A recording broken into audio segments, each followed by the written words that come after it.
lo más importante que tiene Cuba es su soberanía. Y nadie puede venir a Cuba a imponerle modelos diferentes. Se acepta un consejo, ¿no? Uno acepta un consejo de un buen amigo o algo así. Mira, Cuba, deberías hacer eso. Pero no imponer, no a la fuerza, porque los países se tienen que respetar y hay que respetar a los demás, aunque sean más pobres que otras potencias. Hay que respetarnos como iguales. Y Cuba tiene un brillante futuro, de eso yo estoy segura, estando aquí, yo lo siento, ¿no? Y por supuesto el futuro más sólido es el de los jóvenes, porque tienen más oportunidades, les queda mucho más por vivir, y para mí es una gran alegría, esté de acuerdo o no esté de acuerdo con lo que plantean quienes llegan, que vengan jóvenes, que haya la oportunidad precisamente de conversar de lo que ve la juventud desde distintos ángulos.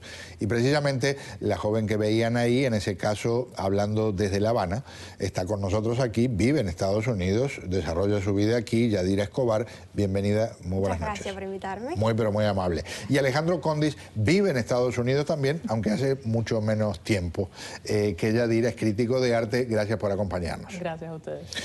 ¿Cómo te defines ideológicamente, Yadira?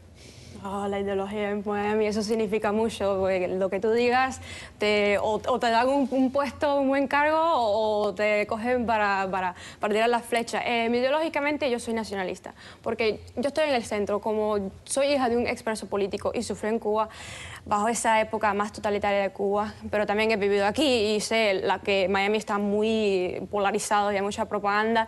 Ideológicamente yo soy nacionalista porque me da cuenta que si queremos el bien de Cuba, tenemos que huir de los extremismos, sea de izquierda o sea de derecha. Tenemos que buscar un ambiente ahí de centro para poder sentarnos a la mesa y negociar, porque solamente sentándonos a negociar es que vamos a poder arreglar el problema que tenemos en Cuba.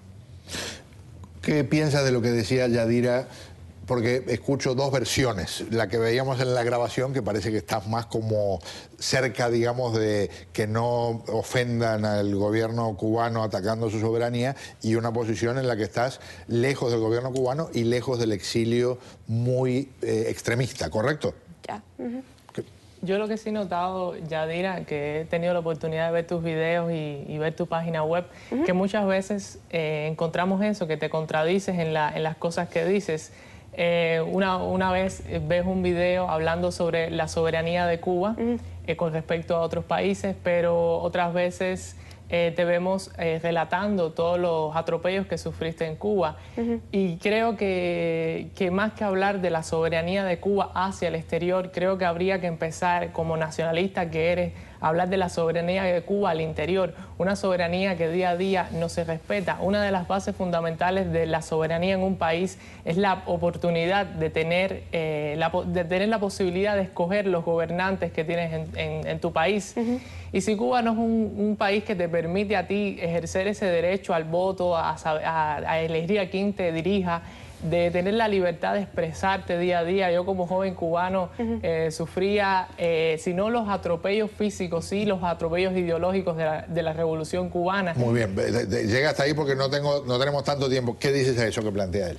Bueno, yo lo que digo es que, lógico, el gobierno tarde o temprano va a tener que legalizar la oposición, va a tener que abrir un espacio, un marco legal dentro de la ley donde la oposición pueda expresarse libremente. Pero cuando yo hablo de soberanía, lo hago porque veo cuán delicado es la política sobre Cuba. Porque, por ejemplo, USAID no puede hacer injerencia dentro de Cuba. Tenemos que dejar que las personas dentro de Cuba hagan la política como ellos quieran, no que los controlen desde embajadas, desde paquetazos de dinero. Me gustaría ver una oposición libre, porque con dinero no podemos hacer política. Eso se llama intrometerse en los asuntos de los cubanos. Bueno, se puede hacer influencia, porque Miami puede ser una muy buena influencia.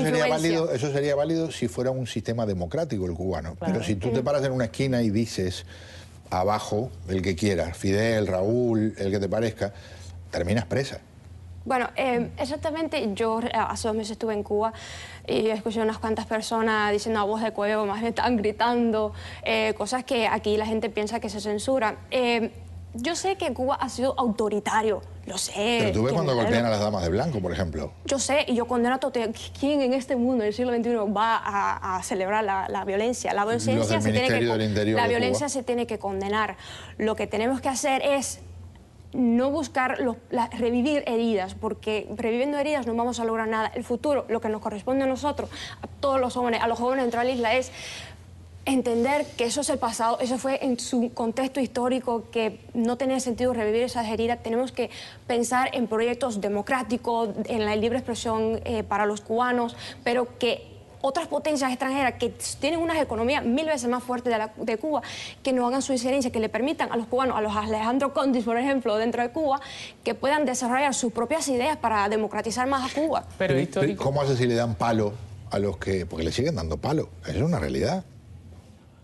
Prefiero no hablar de ese tipo de prensa amarillista. No, pero no es prensa amarillista, nosotros vemos las escenas, yo sé, aquí están los disidentes. todos los gobiernos cometen errores, lo sé, porque los gobiernos no son cosas que caen del cielo, no son cosas de Dios, son cosas hechas por los hombres. Claro. Entonces lo que necesitamos pero aquí no te hacer... llevan preso como se llevaron preso a tu papá por discrepar con el régimen. Excepto porque en esa época Cuba era muy autoritaria. Y ahora no. Y ahora pero igual. ahora hay que darle un chance a las reformas, porque solamente si se da un chance a las reformas y quitamos, por ejemplo, el embargo, es que vamos a poder desarrollar. Quizás si se quita el embargo y sigue igual, podemos desarrollar otro programa de crítica. Pero yo quiero ver qué pueden dar, qué resultado pueden dar las reformas.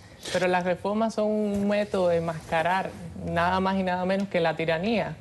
Porque si tú no cambias en un mundo que está completamente cambiando y donde las nuevas tecnologías pasa algo en un minuto y al minuto está en toda la internet, Cuba tiene que cambiar. La tiranía durante los 50 años no puede ser igual. Tiene que reajustar el instrumental. Le voy a plantear algo, porque dos. a mí me fascina la discusión y es una oportunidad para nosotros diferente porque siempre son señores y señoras canosos los que están discutiendo. Vamos a asomarnos a lo que se está